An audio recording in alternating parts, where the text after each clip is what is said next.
semuanya, selamat datang di podcast parenting kita pada hari ini, Raising Children in Digital Era. Hari ini saya Vanessa dan ditemani suami saya Mark sebagai moderator. Kita ingin berbincang-bincang nih dengan seorang pembicara kita yang luar biasa, yaitu Ibu Dr. Herawati. Ibu Hera ya panggilannya Bu ya. Selamat pagi Bu, apa kabarnya? Pagi, baik. Thank you sudah diundang di podcast ini. Luar biasa. Ini luar biasa nih kita bisa kedatangan Bu Hera ya pada pagi hari ini nih.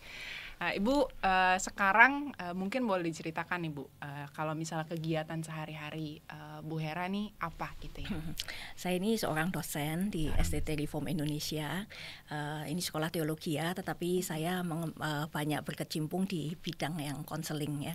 Saya juga seorang konselor, saya melayani di STTRI juga di Hope Counseling Center di UPH Karawaci. Oke. Kalau di Hope Counseling Center itu berarti pelayanannya seperti apa? Konseling. Jadi konseling kami keunikannya itu kami mengintegrasikan antara teologi ya yang berdasarkan firman Tuhan lah, karena ini memang konseling Kristen begitu ya. Tetapi kami menggunakan pendekatan psikologi, mencoba memahami jiwanya manusia itu seperti apa sih. Jadi konseling ini bertujuan untuk menolong klien-klien itu bisa mengaplikasikan firman Tuhan di dalam keunikan pergumulannya masing-masing gitu. Jadi kita mencoba mengerti manusianya itu dengan psikologi, tetapi kita membawa mereka dengan terang firman Tuhan. Kira-kira seperti itu yang dikerjakan. Luar biasa ya. Saya dengar-dengar Ibu juga disertasinya untuk S3 gitu ya, sempat bahasnya juga tentang emerging adults nih, atau mengenai gimana terutama itu di dunia digital ya sekarang gitu. Boleh ya mungkin di-share sedikit Bu tentang saya sekali. Memang tertarik dengan dunia digital itu sejak lama gitu ya. Dan pada waktu saya mengerjakan disertasi saya judulnya itu adalah efek media daring pada pembentukan identitas emerging adult.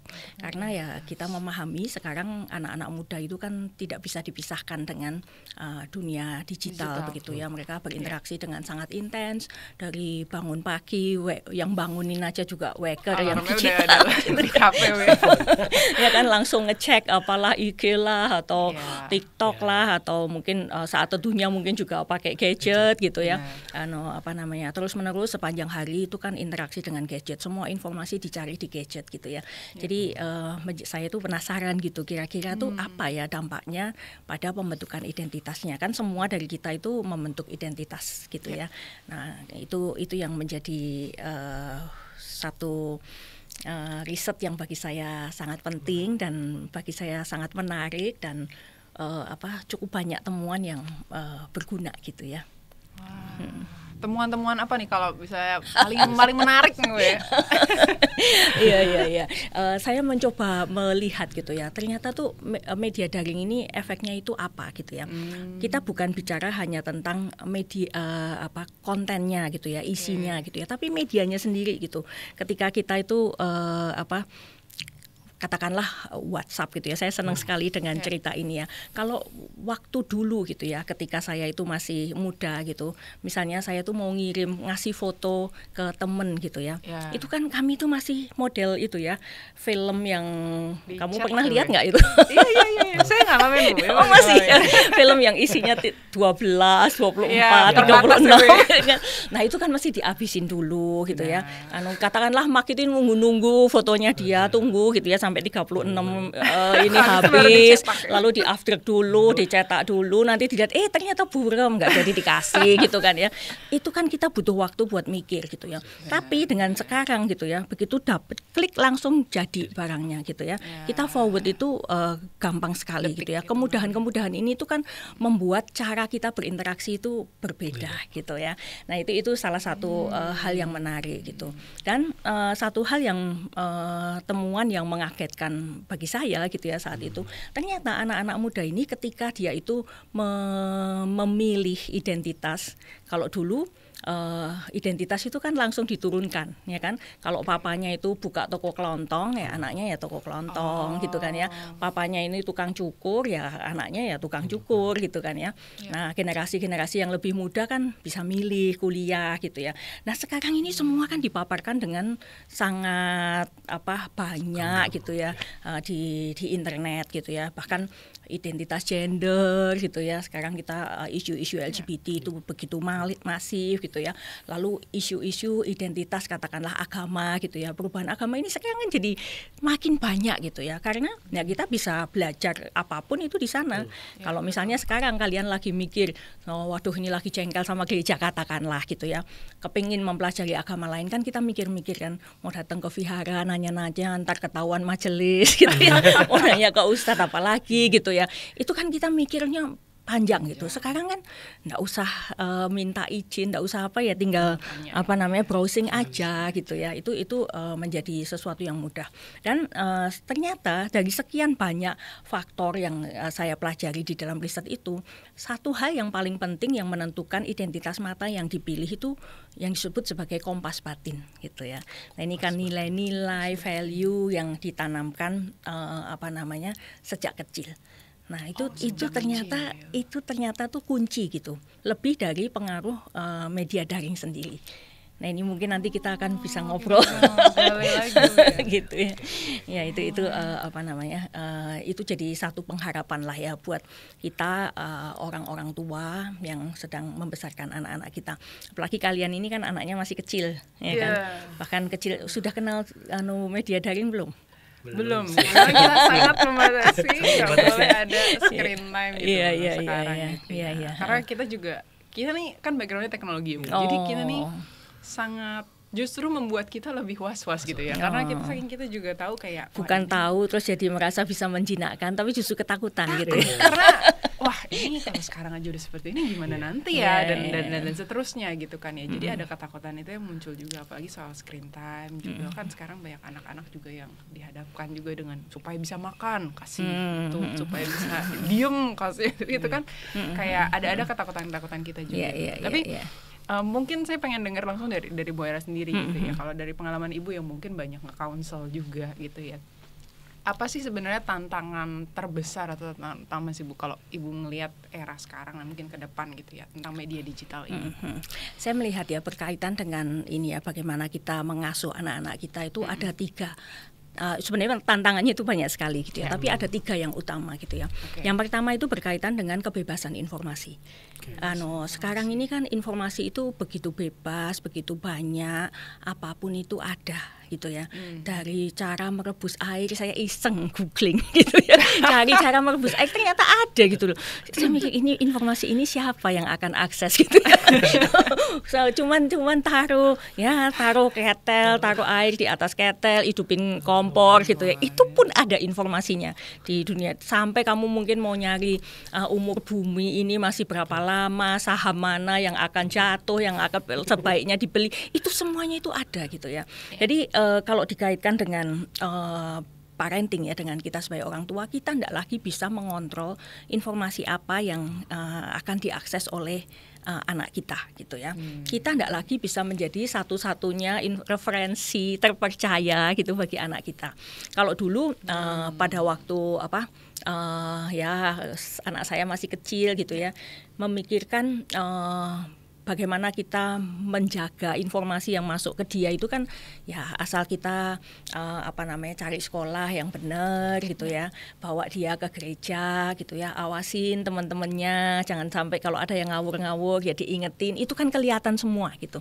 Sekarang ini kan kita enggak tahu anak kita itu berinteraksi dengan siapa gitu ya. Itu menjadi pikiran-pikiran apa yang masuk di dalam dirinya itu kita kan enggak bisa tahu gitu ya. Ya mungkin ya kalau agak bahaya ya dia nggak akan cerita sama kita gitu kan ya, tapi itu bisa jadi kan ada di dalam pikiran dia gitu ya. Jadi ini tuh membentuk suatu generasi yang selalu mencari pikiran alternatif. Nah ini itu sesuatu yang mereka sulit untuk menerima hal-hal yang sifatnya itu absolut karena ada alternatif, ada pikiran yang lain gitu ya. Nah ini sesuatu yang menurut saya itu sangat penting dan kita mesti waspadai.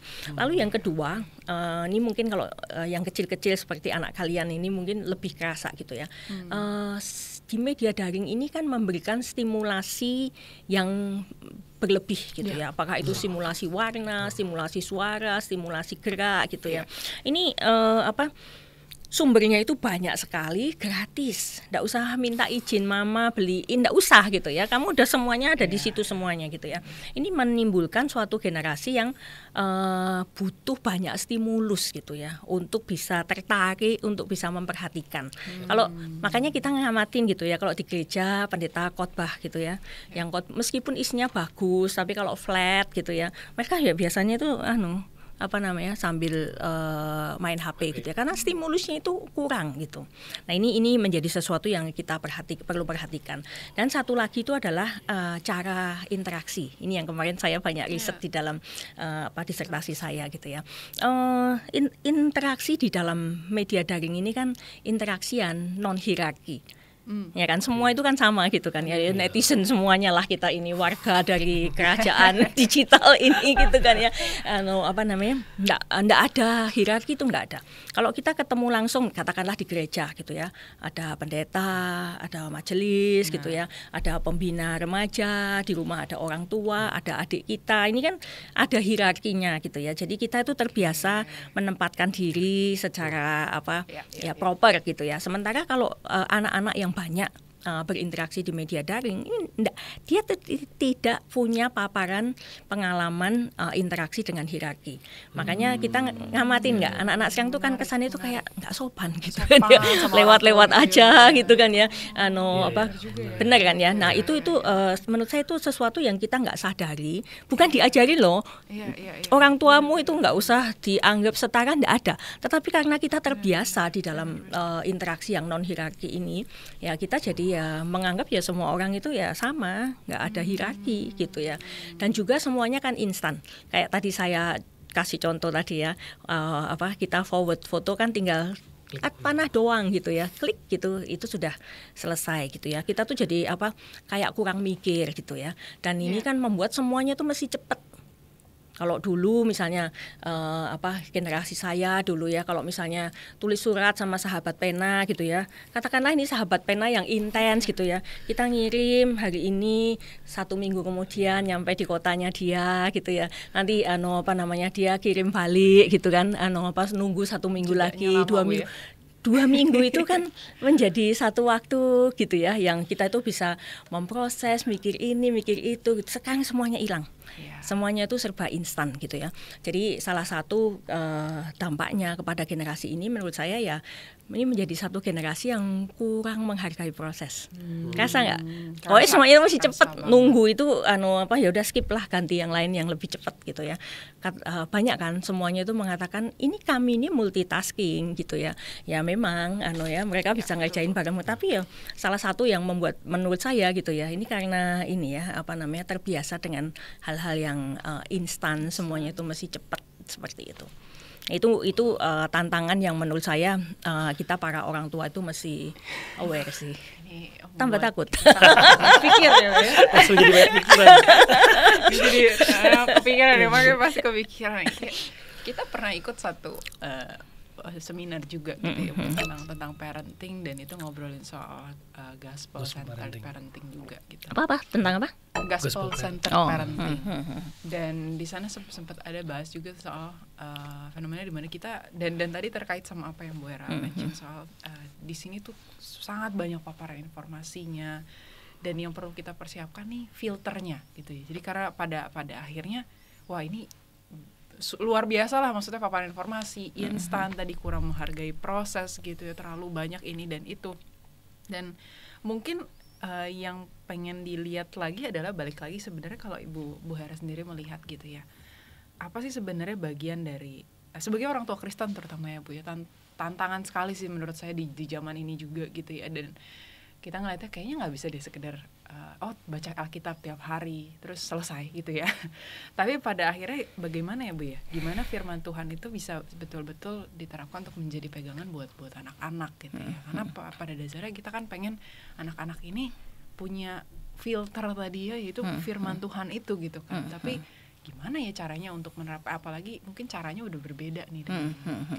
Ya, kalau menurut saya ya, kita tetap pakai dasar yang sama gitu. Firman Tuhan itu nggak berubah gitu ya. Zamannya ini boleh berubah gitu ya. Tapi firman Tuhan itu nggak berubah. Dan satu bagian Alkitab yang menurut saya itu sangat penting buat kita itu terapkan itu berkaitan dengan parenting ini, yaitu dari Ulangan 6. Ya mungkin kita sering dijelaskan Shema Israel gitu ya. Dengarkanlah Israel ini pesan-pesan terakhir yang Musa sampaikan sebelum Israel itu masuk ke tanah Kanaan ya. Dikatakan ini mesti apa gitu ya, kita tuh mesti mewariskan kepada generasi penerus kita itu kan takut akan Tuhan, cinta akan Tuhan. Itu tuh sesuatu yang tidak lekang oleh zaman gitu, sampai kapanpun ini tuh tetap harus ditanamkan kepada anak-anak kita gitu ya. Takut akan Tuhan, cinta akan Tuhan dengan segenap hati, segenap jiwa, segenap kekuatan gitu ya. Dan di situ kan dikatakan itu mesti diajarkan itu berulang-ulang. Bukan cuma di mulut tapi juga di hati kita gitu, bahkan di badan kita. Kalau di Yahudi itu kan selalu ya di ada gelangnya, ada ikatnya gitu ya. Itu sebenarnya kan menunjukkan di badan kita ini tuh mesti firman itu tuh mesti jadi gitu ya. Dan itu dibuktikan oleh riset saya gitu ya, bahwa bagaimana orang tua mana itu yang bisa mewariskan ajaran, apakah itu firman Tuhan, apakah itu budaya, mau kebiasaan baik apapun itu kepada anak-anak, itu orang tua yang jadi model. Kalau kita itu cuma ngomong doang, ya itu internet ngomongnya jauh lebih jago daripada mamaku gitu. Tapi nah ya kita misalnya kita ngomong ya, katakanlah kamu mesti rajin, tapi kerjaan kita tidur terus, main IG terus gitu. Ya anak-anak rajin itu apa gitu. Ya kan itu enggak akan ada gunanya. Tapi ya seperti yang dikatakan oleh firman Tuhan itu tuh mesti di dalam daging kita itu juga mesti jadi gitu ya. Jadi orang itu melihat rajin itu kayak gini. Mamaku rajin seperti ini, maka bisa dilihat hasilnya seperti apa gitu-gitu ya. Nah itu tuh nempel ke anak-anak, itu nempel ya. Jadi nilai-nilai itu enggak bisa cuman diajarin pokoknya kamu mesti kerjain. Loh kok papa enggak? Ya kan ini papa, kamu kan anak-anak, itu enggak works. Cara kayak gitu tuh enggak bisa dilakukan ya. Jadi itu dari dulu ya memang kayak gitu, dan ternyata sampai sekarang itu resepnya itu masih sama, ya kan. Dan itu kalau firman Tuhan itu tertanam dengan baik gitu ya, ini tuh menjadi pegangan anak-anak ketika nanti dia itu berinteraksi dengan berbagai macam pemahaman yang ada gitu ya. Dan satu lagi ayat firman Tuhan yang menurut saya kita perlu perhatikan, yaitu di Efesus 6 ayat 4. Itu yang ini kepada bapak-bapak gitu ya, jangan bangkitkan amarah anak-anakmu gitu ya. Seringkali kan kita itu ngajarin sesuatu yang baik gitu ya, caranya dengan memaksa gitu ya. Anak-anak itu kan muncul dengan kepahitan, dan ini tuh juga dibuktikan oleh riset gitu ya. Salah satu nilai-nilai seperti apa yang bisa tertanam dengan baik, selain yang ngomong itu harus menjadi model, itu juga ketika dia mengadopsi nilai-nilai itu tuh mesti dengan ada otonomi gitu ya, keinginan dari dirinya sendiri. Dia mikir, oh ya ini tuh sesuatu yang baik, sesuatu yang cocok gitu ya, masuk ke dalam dirinya. Nah itu nilainya itu akan tertanam itu dengan nempel dengan kuat gitu ya.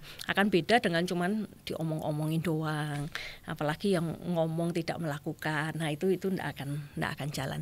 Jadi kalau menurut saya cara klasik itu sampai sekarang itu masih berlaku, dan ini tuh dibuktikan oleh riset. Gitu. Jadi ya kita mesti tahu ajaran itu gitu ya.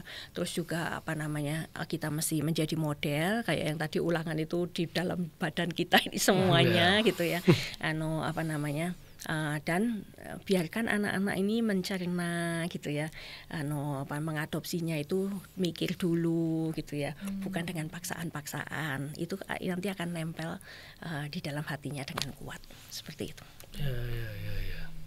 Tapi kan kalau tadi itu istilahnya kan kita melihat bagaimana kalau secara mungkin tadi banyak kayak berarti sebagai orang tua kita harus menjadi role model, teladan gitu ya Bu ya. Mungkin banyak praktis-praktis yang terjadi kan, anak-anak itu let's say kayak mereka bakal nonton ya, kita udah nggak bisa batasin lagi gitu ya, dan di sana pasti akan ada konten-konten yang ya mungkin kalau anak-anak bahkan ada konten-konten LGBTQ itu udah sering gitu ya, yang tiba-tiba kalau mungkin ditonton kita juga lumayan filter, kalau nonton kayak gini masa mamanya ada 2 kayak gitu, contohnya begitu ya. Itu kan jadi dampak-dampak negatif lah ya, entah hate comment di Instagram dan lain-lain gitu ya. Jadi kalau mungkin sebagai orang tua tuh kita gimana ya antisipasinya Bu sebenarnya, kayak efek-efek negatif media sosial tuh udah nggak mungkin bisa kita, justru kita udah nggak bisa kayak cegah gitu ya. Tapi gimana kita bisa mengantisipasi tersebut gitu supaya mereka tidak terlalu jatuh ke dalam sana, ataupun mereka justru punya tadi ya filter atau kompas moral gitu ya, atau firman Tuhan bisa dipegang gitu. Gitu sih Bu sebenarnya. Saya senang dengan kata antisipasi.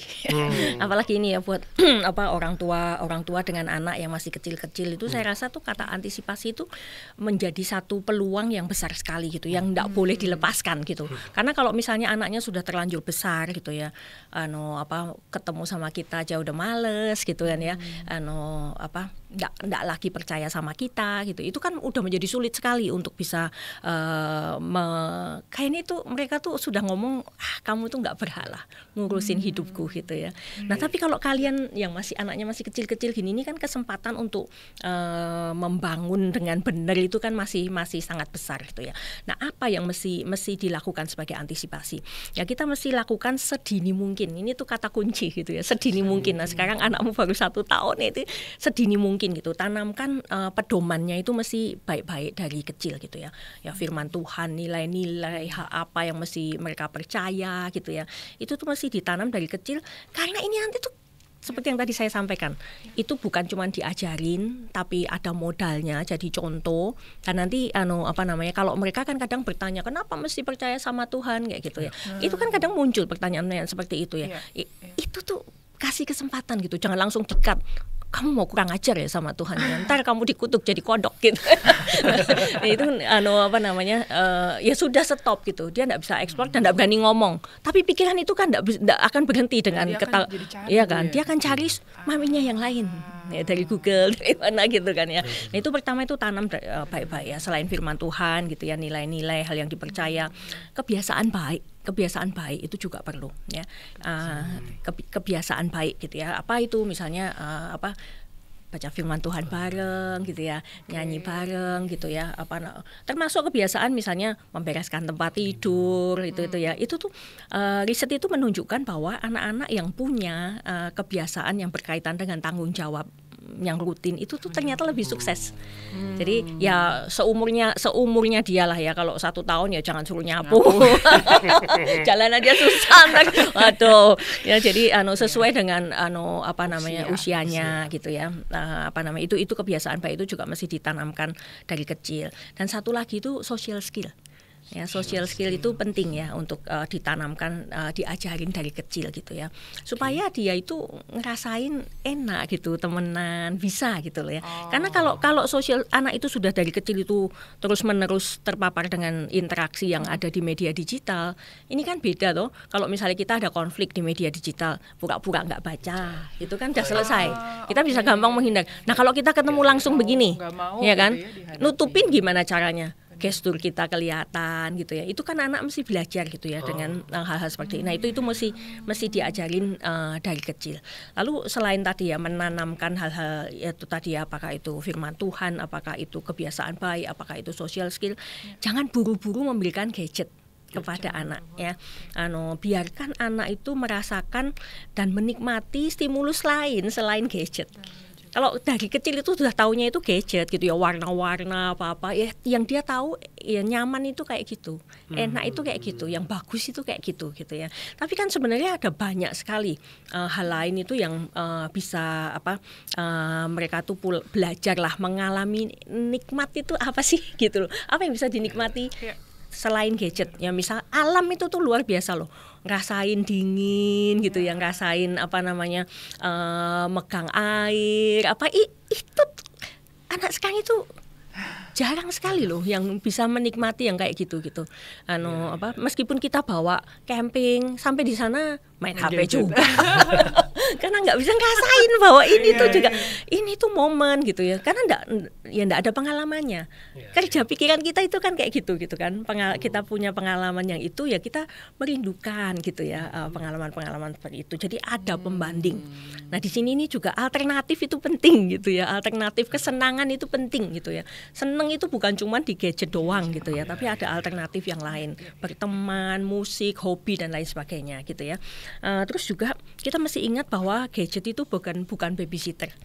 Nah kan kalau kita ke rumah makan itu kan kayak gitu kan, daripada anak rewel gitu taruh di depannya, bayi masih duduk di kursi khusus begitu pun di depannya sudah ditaruh begitu ya. Itu saya rasa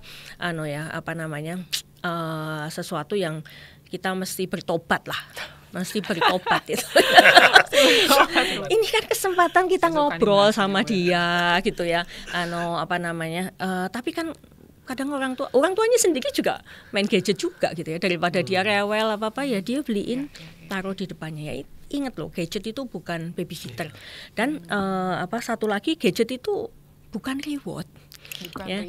Sering kali kan gini ya, anak-anak nanti kalau kamu kerjain PR-mu boleh main HP gitu kan ya. Nah itu oke ya, kadang kan kita berpikir ini memotivasi supaya belajar, tetapi secara nggak sadar nanamin apa? Gadget itu sesuatu yang menyenangkan ya kan, ini tuh sesuatu yang rewarding, menjadi idam-idamannya dia. Kalau kamu nggak ngerjain nanti mama ambil, jangan sampai itu terjadi gitu kan ya. Nah itu kan sebenarnya kita yang nanemin itu. Nah ini yang kita mesti waspada ya, itu dengan jangan sampai menanamkan di dalam diri anak kita bahwa gadget itu memang sesuatu yang harus dikejar gitu ya, sesuatu yang bisa menjadi idaman kita gitu ya. Ya kira-kira seperti itu sih. Bu, tapi ini menarik sih Bu ya, karena saya juga nggak pernah berpikir dengan seperti itu, tapi benar juga gitu ya kalau misalnya gitu ya. Tapi memang kalau misalnya sebenarnya memposisikan itu, kalau menurut Bu Hera kayak misalnya gadget gitu ya, tapi dengan cara yang positif. Nah ini kan kita bicara pasti kan nggak semua dampaknya pasti negatif gitu ya Bu. Karena saya juga ngelihat sebenarnya sih ada faktor-faktor di mana yang kayak buat belajar, buat ini dan buat itu yang wah dulu kita nggak bisa nih gitu ya, sekarang udah mudah sekali kita dapatkan. Jadi kalau misalnya ngelihat dari sisi gimana memanfaatkan gitu ya gadget atau apapun itu gitu ya, teknologi gitu ya, untuk memposisikannya secara positif gitu. Ya, ini salah satunya misalnya kayak yang tadi kita banyak bicarakan tentang informasi misalnya itu ya. Informasi ini sekarang kan udah banyak banget, murah, mudah gitu ya. Ya seharusnya dengan paparan informasi yang begitu banyak tuh ya kita tuh jadinya ya lebih pinter lah. Harusnya sih begitu ya Bu ya. Iya kan, perhatiin aja anak kecil-kecil sekarang itu kan jauh lebih pinter gitu, lebih kritis gitu ya. Karena tadi ya informasi itu semua ada alternatifnya gitu ya. Ini tuh menjadi kritis. Saya jadi ingat ya keponakan saya waktu baru liburan kemarin gitu ya. Anak saya ini kan orang IT juga gitu ya. Dia bikin game gitu ya. Terus kan ini sepupu II-nya ini Koko itu bisa bikin game loh gitu ya. Nah ini kan ya kalau anak kita kan wow gitu ya. Anak kecil ini tuh oh ya gitu kata dia. Itu gamenya download apa bikin sendiri. Dia tuh kritis gitu loh, bahwa masih kecil nggak tahu itu masih SD loh, kelas 1 itu tuh sudah muncul dalam pikiran dia gitu ya, bahwa tersedia begitu banyak hal yang dengan mudah dan gratis, bukan murah lagi, gratis yang kita itu bisa dapatkan dari sana gitu. Itu pikiran itu kan tidak muncul di antara kita. Ya saya ngomong kita pun juga kita beda generasi. generasi yang lebih tua gitu ya. Ini kan sesuatu yang beda gitu ya. Jadi ini anak-anak ini kan lebih pinter, lebih eksploratif, lebih terbuka dengan berbagai macam pandangan gitu ya. Di satu sisi ini bisa positif, di satu sisi kan bisa negatif gitu ya. Karena jadi lebih permisif gitu kan, apapun itu boleh sebagai alternatif gitu ya. Tapi kita mesti memanfaatkan bahwa informasi ini memang sumber belajar yang bisa kita pakai gitu ya. Bukan hanya anak-anaknya aja. Kita orang tua itu ya juga jangan apa-apa nggak ngerti. Meskipun kita nggak mungkin tahu semua gitu ya, tetapi pakai juga gitu. Informasi itu juga memperkaya kita gitu ya. Dan ya kita juga mesti ingetin anak kita, mesti check and recheck gitu kan, karena nggak semua informasi yang ada di internet itu kan bisa dipercaya. Dan informasi yang mungkin macam-macam ini kalau kita itu relasi dengan anak itu baik, aman, nyaman gitu ya.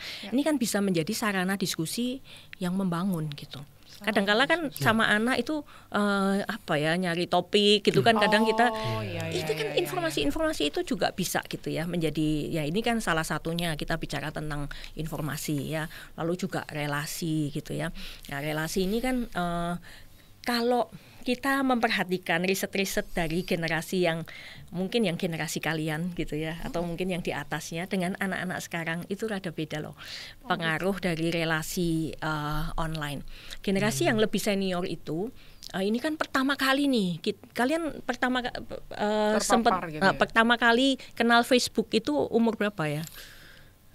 SMP ya. SMP gitu. Ini kan sesuatu yang masih baru gitu ya. Kita kan wow ini ada barang bagus gitu apa ya? Ini siapa gitu ya. Nah ini generasi yang ini tuh banyak yang interaksinya itu dalam tanda petik itu rada ngawur gitu sama orang asing gitu ya. Mungkin kalau pada waktu itu saya baca berita gitu kan, ada yang diculik gara-gara temenan di Facebook gitu ya, nggak punya teman, ini ada orang yang care, diajak ketemu onsite ternyata diculik gitu ya.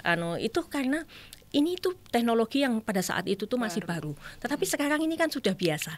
Anak-anak sekarang itu rata-rata teman-teman dia interaksi online itu teman-temannya di sekolah, di gereja gitu loh. Jadi tentu nggak semua gitu ya. Kalau anak-anak yang memang kosong nggak ada apa-apa ya dia untuk interaksi yang ngawur itu ya pasti juga besar gitu ya. Tetapi itu kan juga hal yang positif gitu ya. Saya pernah bikin riset yang berkaitan dengan relasi ini. Ternyata anak-anak yang memang bisa berinteraksi di onsite itu dengan teman-teman yang real ini, berinteraksi di media digital ini ternyata memperkuat pertemanan mereka. Tapi kalau anak-anak yang nggak bisa interaksi secara real, yang tadi saya ngomongin soal social skill itu, interaksinya di dunia digital ini biasanya ngawur. Karena mengisi kekosongan yang dia nggak dapat di dunia real gitu ya Bu. Gitu. Ya jadi nah itu dua hal yang penting gitu ya, yang kira-kira itu kita bisa maksimalkan gitu. Tapi ya memang gadget itu kan menambah apa yang kita itu memperkaya, memperkuat apa yang kita itu sudah miliki. Tapi kalau ini menggantikan di dunia real, nah ini biasanya jadinya itu tidak bagus gitu. Betul, seperti itu. Iya. Saya kerasa sih kayak kan tadi ya kita memang pekerjaan lebih ke teknologi Bu. Misalnya kayak bahkan sehari-hari kita mungkin ini langsung ngomongin ya teknologi yang udah kayak AI gitu ya Bu. Sering banget kita kayak nanya ya, brainstorming, nanya-nanya kan kita dapat informatifnya kan. Tapi kan bukan untuk menggantikan tapi untuk men-amplifier lah ya kita sebut ya. Gitu ya. Cuma sekarang bahkan fenomena yang menarik yang kita lihat gitu ya. Loh, kok mulai anak-anak remaja nih Bu ya. Mulai curhat nih. Malah curhatnya ke AI gitu ya. Gitu kayak berarti kan kalau kita bilang secara step tadi ya Ibu, kita bilang sedini mungkin ya Bu ya. Berarti mungkin antisipasi itu udah kelewatan lah ya. Mungkin udah terlanjur terjadi. Mungkin Bu bisa kasih saran nggak, atau mungkin kayak gimana ya caranya kayak yang udah terlanjur inilah Bu gitu ya, supaya mungkin diperbaiki lah. Dan saya rasa harusnya masih ada kesempatan lah ya untuk sebagai orang tua, mungkin apa yang harus diperbaiki dari sikap ya atau apapun itu, supaya mereka yang udah terlanjur ini mungkin kecanduan game, mungkin tadi ya bisa aja curhatnya lebih percaya sama AI dibandingkan sama orang tua dan lain-lain itu sih Bu. Kayak gitu. Ya mungkin saya bedakan dulu ya. Mau yang mana dulu, yang AI dulu apa yang game dulu? Wah ya. Beda ya. Iya, game dulu deh, game dulu ya boleh. Ya, kita mesti bedakan gitu ya. Ini tuh anak-anak yang nggak punya alternatif aktivitas lain gitu ya, dengan yang memang itu addicted. Jadi misalnya kalau kayak tadi ya, dari kecil itu ndak diajarin dengan macam ada hobi, ada apa gitu, taunya itu cuman gadget gitu ya. Jadi kalau dia punya waktu luang ya main game gitu kan. Tapi ya sekolahnya ya beres gitu kan ya. Temenan apa itu, relasi apa, semuanya itu beres gitu ya. Jadi kan game ini hanya sebagai ya, namanya kita kan kalau punya waktu luang kan yang ngerjain yang kita suka dong. Ada yang sukanya tidur, ada yang masak, ada yang jalan-jalan apa gitu kan ya. Tapi ya dia ya kalau di rumah sendirian mau ngapain gitu kan ya, ya dia main game itu yang dia lakukan. Nah kalau yang seperti ini kan lebih gampang ya kan ya, kita dengan relasi yang baik dengan orang tua, kita berikan alternatif aktivitas yang lain, meskipun kalau udah makin gede makin sulit gitu ya, tapi itu lebih gampang. Berbeda dengan yang memang addiction. Kalau yang addiction itu kan ya selalu di situ ya, main game lupa makan, sekolahnya berantakan gitu kan ya. Kalau ditegur marah-marah, kalau diambil sakau gitu kan ya. Kayak orang yang itu tanda-tandanya itu memang mirip gitu. Kalau kita mungkin lihat di video-video itu ya, dia enggak ada itu pun dia begini terus gitu ya. Itu kan yang memang sudah yang addicted. Nah, ini berbeda dengan yang tadi ya, model yang cuman dia enggak punya alternatif yang lain gitu, tapi fungsi hidupnya itu tetap berjalan dengan baik. Nah, kalau untuk anak-anak yang addicted ini kita enggak bisa melihatnya itu sebagai kasus yang sendiri, salahnya dia doang. Itu enggak pernah ada kasus addiction yang kayak gitu. Selalu itu terkait dengan sistem keluarga. Ya, apakah keluarga ini tuh menjadi satu keluarga yang berfungsi gitu ya. Ya, orang tua itu mengayomi anak-anak gitu ya. Anak-anak itu bisa mengandalkan orang tua. Apakah orang tua ini bisa dipercaya apa enggak? Komunikasi mereka itu berjalan dengan baik. Ini semua kan sistem keluarga gitu. Kalau ini enggak berjalan, nah biasanya kan anak itu lari kepada ya aktivitas apa yang dia suka ya. Kebanyakan itu ya addiction itu kan kayak nempel gitu kan ya. Kita tuh jadi kayak terkait gitu ya dengan apa yang kita itu addict. Nah ini permasalahannya itu akan menjadi semakin kompleks gitu ya. Kalau misalnya anak ini ada masalah, apakah keluarga itu bisa menjadi support system yang baik? Atau kadang-kala kan orang tua yang marah aja gitu ya, salahin dia mesti berjuang sendiri kayak gini. Nah kasus-kasus yang seperti ini tuh ya menjadi tidak mudah. Kalau memang sudah yang terjadi ini seperti ini gitu ya, ya orang tua ini mesti bertobat juga gitu. Jangan cuman suruh anaknya perbaiki diri, karena seperti yang tadi saya katakan ini itu pasti terkait dengan sistem keluarga gitu ya. Jadi ya sistemnya itu mesti diperbaiki. Kalau memang itu terjadi ya jangan sembarangan ngejudge gitu ya. Nah, coba dengarkan dari perspektif dia itu bagaimana dan berproses bersama. Seringkali kalau yang sudah begini itu enggak bisa nolong sendiri keluarga ini, itu sulit. Jadi ya memang perlu bantuan profesional gitu ya untuk melihat akar permasalahannya apa dan perbaiki sistem keluarga gitu, sehingga ya keluarga ini bisa berfungsi dengan baik gitu ya kan. Kalau tadi nangkep bedanya gitu ya antara yang dua tadi ya. Nah, ini berkaitan dengan ini, ada yang mau ditanyain nggak atau saya mau pindah ke AI? Iya menarik sih sebenarnya, kayak alternatif dan adiktif ya berarti kan ya tadi ya. Berarti kayak kalau memang sekedar memang alternatif ya karena ya bosan. Terus tapi kalau misalnya yaudah udah selesai, ya mereka dia juga selesai ya, itu normal-normal aja harusnya ya. Tapi kalau yang mungkin kita menjadi concern tuh ketika yang tadi udah sampai adiktif, sampai mereka udah nggak bisa dilepas lah ya, sampai mungkin bahasa tantrum kali ya kalau anak-anak gitu ya. Tanda-tanda supaya mencegah itu menuju ke addiction tuh ada nggak sih? Ya sebenarnya kan kelihatan aja tuh kalau misalnya kita suruh berhenti bagaimana. Ya kan, kalau misalnya anak yang dia itu cuman karena tadi ya yang cuman enggak ada alternatif yang lain gitu ya, dia main misalnya terus diajakin main jalan sama orang tua, lah ini kan seneng gitu, saya habisin ini sedikit lagi gitu, selesai taruh gitu kan, lakukan. Tapi kalau dia nggak mau gitu ya, bahkan marah dan lain sebagainya, nah ini kan kita sudah mesti waspada gitu ya. Nah, addiction itu tandanya kan macam-macam, kebutuhannya makin lama makin banyak gitu kan. Itu salah satu yang kita bisa lihat dengan mudah gitu. Oke. Terus kalau AI tadi gimana tuh? Ya, ini sebelum kalau yang AI nih ya, saya pengen tanya dulu gitu ya sebelum jawab. Bener nggak sih kita itu kepingin gitu anak kita itu nanya sama kita, Ya kalau ditanya gitu ya pasti bilang kepengen dong. kan kita pasti. juga merasa anak kita itu jadi butuh kita gitu ya. Kita itu dipercaya sama dia. Tapi siapa ya harganya enggak. Kadang-kala kalau anak-anak nanya itu kan nanyanya itu aneh-aneh, nyeleneh gitu ya. Enggak ada habis-habisnya. Kenapa ya kok jam itu muternya ke kanan, enggak ke kiri gitu. Wah, terus kenapa matahari cuman adanya itu di pagi sama siang? Kenapa nggak ada malam? Kalau jadi kan malam gelap. Sebenarnya kalau ada matahari kan tetap terang gitu. Nah, ini mau jawab apa kamu? Ya kan, waktu itu anak saya ingat ya, waktu anak saya itu masih kecil ya, TK gitu, di sekolahnya tuh diajarin tentang planet-planet gitu.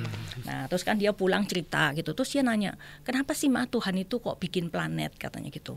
Itu kan pertanyaan jawabannya gampang dong ya, Tuhan Maha Pencipta gitu ya. Semua diciptakan, yang kecil, yang besar, dari semut sampai planet. Kamu ini ciptaan yang paling Tuhan sayang. Ini menanamkan firman nih ceritanya. Tapi pertanyaannya kan nggak habis di situ gitu. Tapi kenapa planet kata dia gitu. Kalau matahari kan jelas bikin kita hangat, bikin terang. Kalau bintang meskipun cahayanya kecil kan langitnya jadi bagus. Kalau planet kata kan nggak kelihatan. Ngapain bikin yang nggak kelihatan? Ayo ngapain?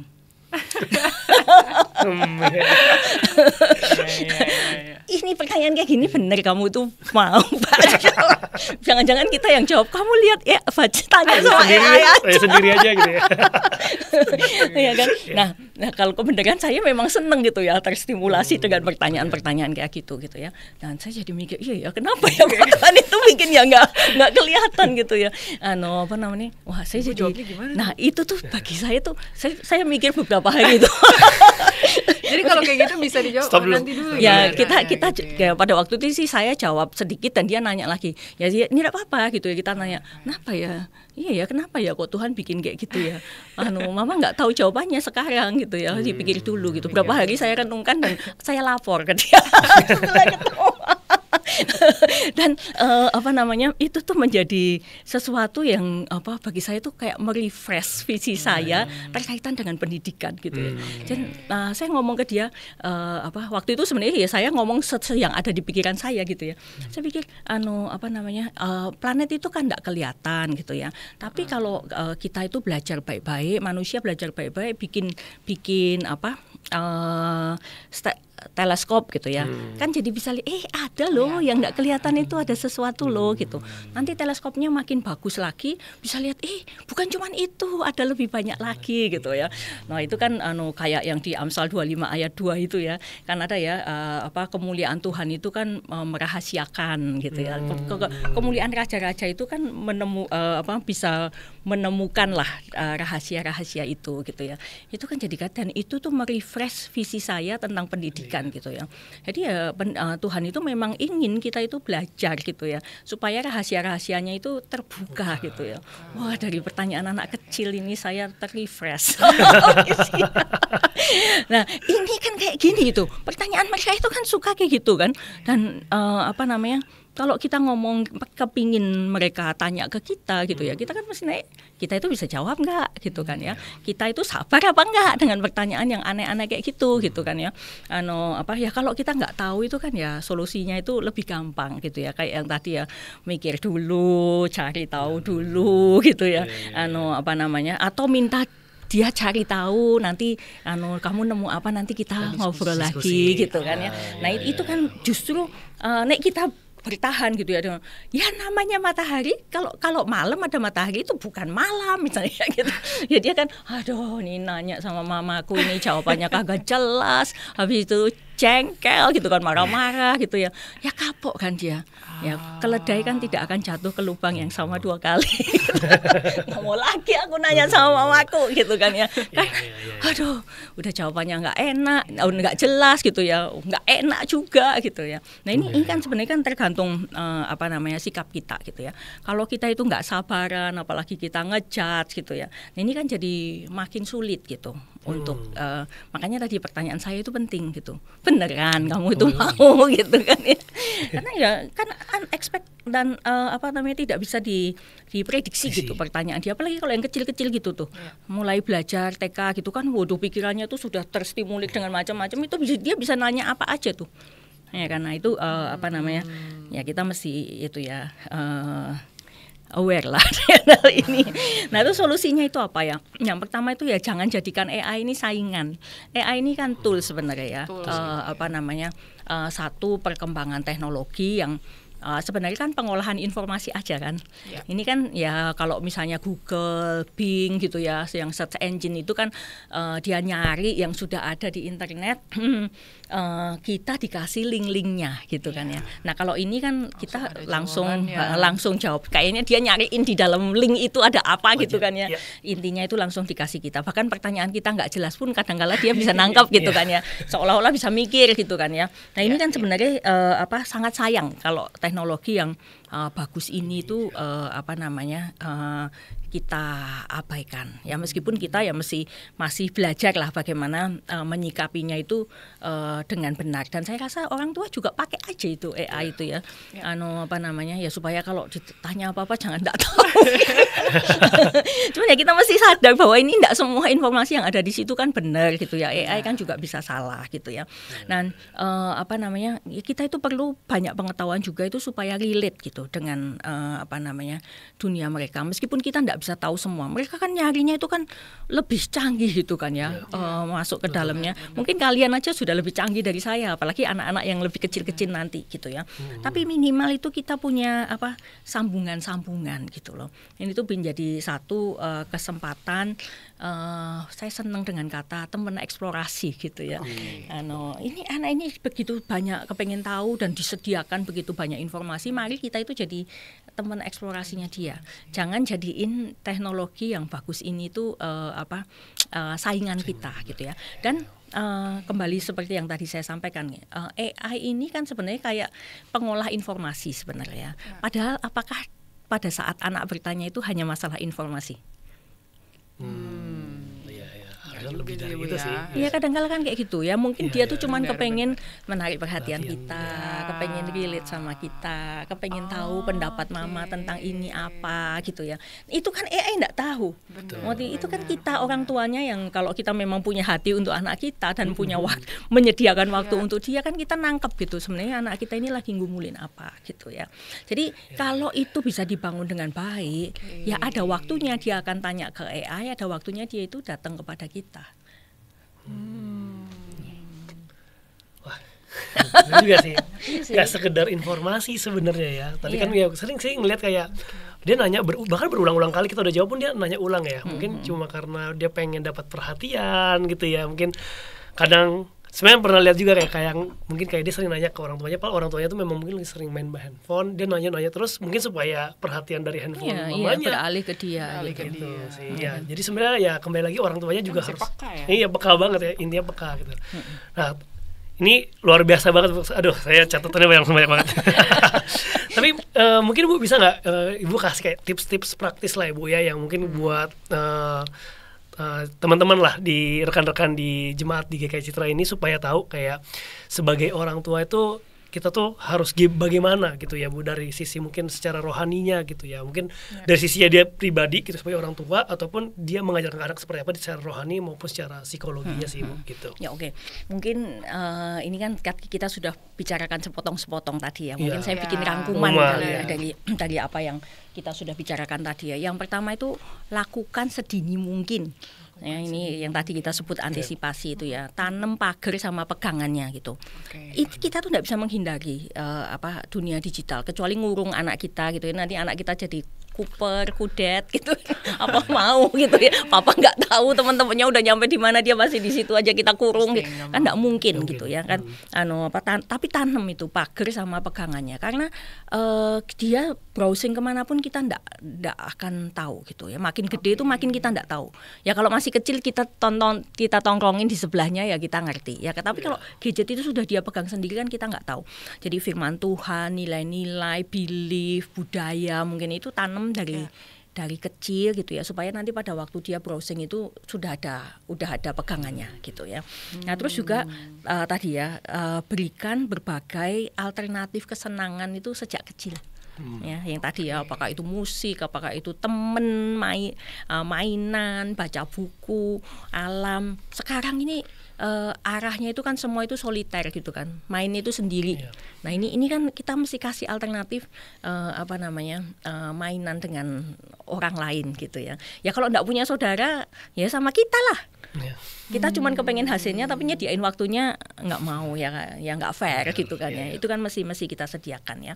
Nah selain melakukan tadi ya menanamkan hal-hal itu secara dini gitu ya, bangun relasi yang nyaman dan aman dengan anak gitu ya, sehingga ya ini kita itu bisa jadi teman eksplorasinya anak-anak kita gitu ya.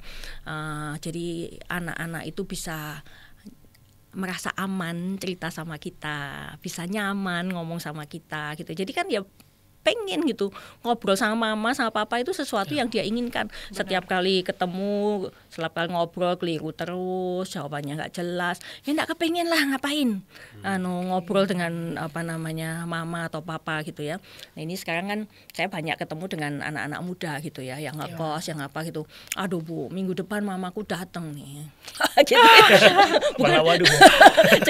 Ceritanya ini kan sudah tanda-tanda gitu kan ya. Aduh mamiku mau datang, itu kan lain gitu kan ya. Ya karena orang tua itu enggak menyenangkan gitu loh.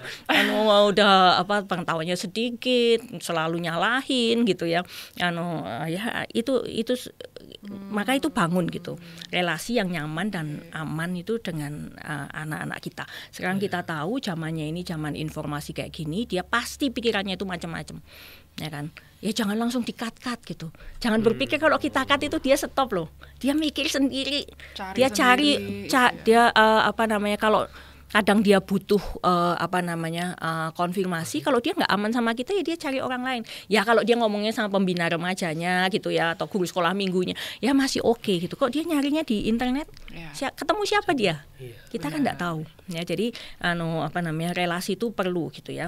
Jangan buru-buru ngejudge gitu, tapi coba pahami cara berpikirnya sesuai usianya gitu ya. Kita bantu milih ya. Dan satu hal yang menurut saya kita mesti waspada, media digital ini nggak bisa dihindarkan. Dan tidak harus dihindarkan juga karena manfaatnya itu juga cukup banyak. Ini sudah menjadi bagian dari zaman kita gitu ya. Tapi jadikan ini tuh alat, bukan jangan nanam anak-anak sejak dini itu idaman gitu. Ini itu reward gitu ya. Nah itu saya rasa beberapa hal yang mungkin kita perlu perhatikan ya berkaitan dengan bagaimana kita memparenting di dunia digital ini. Kira-kira seperti itu. Wow, luar biasa banyak sekali nih ilmunya. Yes, kalau saya tadi tangkap dari Bu Hera, yang paling penting sebenarnya tadi sedini mungkin tadi itu sangat penting gitu Bu ya, karena memang saya yakin banyak juga nanti yang nonton juga mungkin anak-anaknya masih kecil dan mungkin masih perlu banyak untuk belajar gitu. Nah, ada mungkin terakhir Bu reference atau gimana nih untuk misalnya mungkin orang tua yang mau belajar gitu ya. Apakah ada referensi Bu yang bisa dilihat gitu ya, atau buku atau ikutin mungkin pelayanan Bu Hera di mana gitu. Iya. Kalau saya kalau pelayanan itu pelayanan online gitu ya. Ya misalnya seperti ini, kalau misalnya boleh kopinya diambil gitu ya. Kami tuh ada channel YouTube Reform Broadcasting Ministry. Nah itu beberapa seminar saya ada di situ.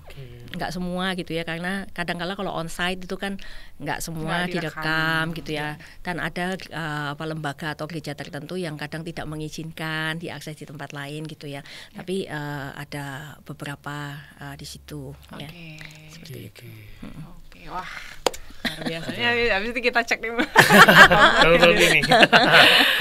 Oke. Terima kasih banyak Bu Hera buat waktunya. Ini luar biasa banget gitu. Aku sama belajar banyak sekali. Jadi harapannya juga buat orang tua di luar sana tetap semangat gitu ya untuk mendidik anak-anak, karena begitu precious gitu ya, bagaimana generasi yang kita juga bisa bangun gitu ya ke depannya, kalau kita juga bisa menjadi parents yang wise lah, bijaksana juga gitu ya. Jadi jangan lupa untuk like dan membagikan juga podcast ini. Sampai ketemu di episode podcast parenting selanjutnya. Dadah.